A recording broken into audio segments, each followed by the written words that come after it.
I don't look like your head of operations, and that is the point. If you saw me walking down the street, you probably wouldn't guess that I'm the head of operations for an international company. You probably think I was on my way to a music festival. Red hair, tattoos, a style that's never really fit inside what people imagine a corporate leader should look like. And honestly, that's exactly why I wanted to make this video, because somewhere along the way, we all started believing that success has a dress code, that leaders are supposed to look a certain way, talk a certain way, study certain subjects, live a certain life. My life has never looked like that. And I'm really glad it didn't. Who am I? My name is Vanessa and KOHLHOFF.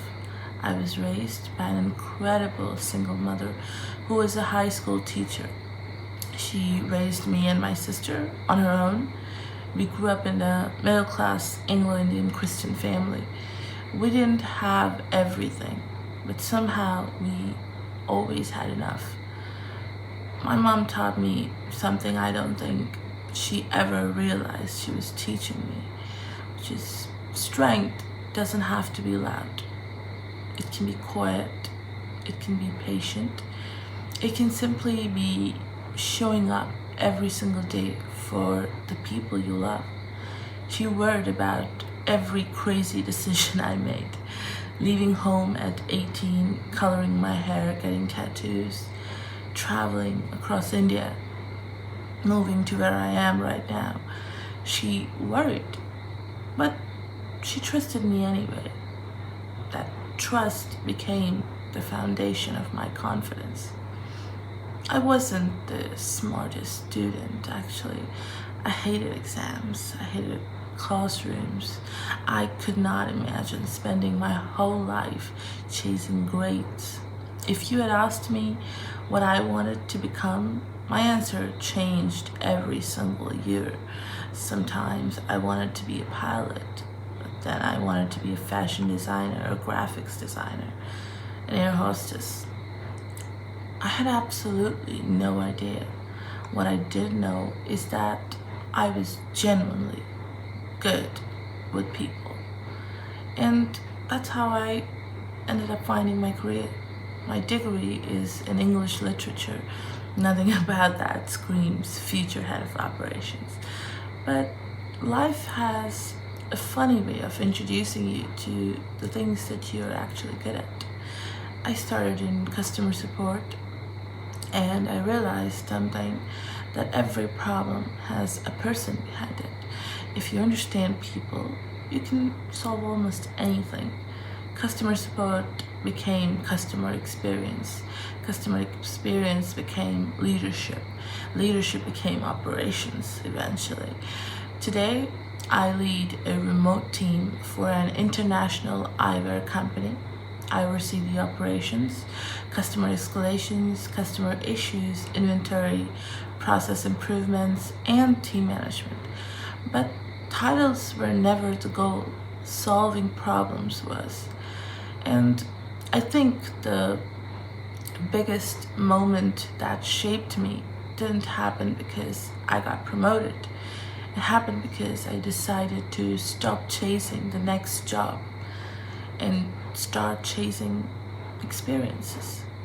In 2023, I left my job for about 6 months. I had no job, no plan, just a backpack and a dream I had for years.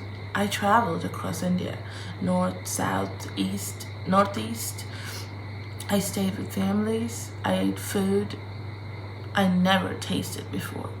Even experienced cultures, different cultures than my own, completely different, and even astonishing and surprising and weirdly very entertaining, because you get to know so many different people live in your very country, across the globe, in fact, if you ever were to, dream to explore it. Sometimes when I was traveling, I had to dress differently. Sometimes I had to adapt to customs that felt unfamiliar. Sometimes I felt uncomfortable. And honestly, I'm grateful for every single moment, because that journey taught me something I never expected. Home isn't where you are accepted. Home is where you're loved exactly as you are. After traveling across so many places, I appreciated my own family even more, not because they were perfect, but because they loved me without asking me to become someone else first. And the project that I'm probably most proud of wasn't glamorous. It was messy. One of my biggest clients was about to leave in one of my previous jobs. They had around 15 people working under them. No structure, no process, no SOPs. Everything was chaotic.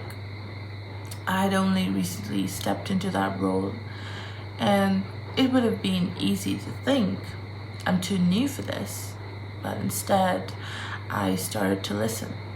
For almost a month, I documented every single thing. I mapped out every workflow, identified every error, held meetings after meetings, created SOPs, assigned clear responsibilities to each team member, tested every solutions we could possibly think of, adjusted them as required, tested again after we failed, and eventually everything started working. The client stayed, and the team became stable and stronger. The chaos disappeared, and I realized something, that leadership isn't about having all the answers. It's about being willing to keep looking until you actually find them. And I've learned that influence doesn't come from a job title. It comes from making life easier for other people. Whether it's mentoring a teammate, creating a process, writing documentation, helping someone through a difficult customer conversation, or simply being the person who stays calm when everyone else is overwhelmed. That's the kind of leader I want to be and aspire to be, and I think I am in the making. And yeah, the hardest part of my career, I would say, wasn't losing a job. It was changing companies. It wasn't uncertainty. It was learning not to lose myself. I've been told that my tattoos would close doors, that my hair wasn't professional, that I'd never be taken seriously. I've hidden my tattoos for interviews. I've heard people assume things about me before I've even spoken. People have called me intimidating. Some assume I'm arrogant. Others think that I'm not even Indian because of the way I look or speak. But then here's what I've learned. People will always create a version of you in their head. You don't have to spend your life becoming that version. My biggest fear isn't failure, isn't losing money, isn't starting over. It isn't losing who I am. It's about me not forgetting who I am while I am chasing the person that I want to be. Because success means very little if one day you wake up and don't recognize yourself anymore. So I have moved on, and I practice what I preach is very important to be addressed. And so far in my life, I made a very big decision. I moved in December 2024, me and my sister. we made a very big decision, and most people thought that was risky, but we moved anyways. We moved to a new state, Goa, not because we had everything figured out, but because we knew that this was where we wanted to build our future. We wanted a life with nature, freedom, balance, a place that felt like us. We're still here, still building, still dreaming, still standing. Today, I'm working towards building my own company. I dream of owning a home someday, having children, traveling, living with animals, which I currently am, but more to go, I hope. Also, creating something that helps people, not because I want more titles, but because I want a life that is rich in experience, not just achievement. And I would like to say that if you are watching this, whoever that may be, especially if you're a young woman who's ever been told you don't look professional, no one will hire you, be more normal, tone yourself down, I want you to hear this. Please hear this. No one can ever take away what is meant for you. If you are willing to learn, if you're willing to work, if you're willing to keep showing up, a way will find you. And one more thing, don't become successful by becoming someone else.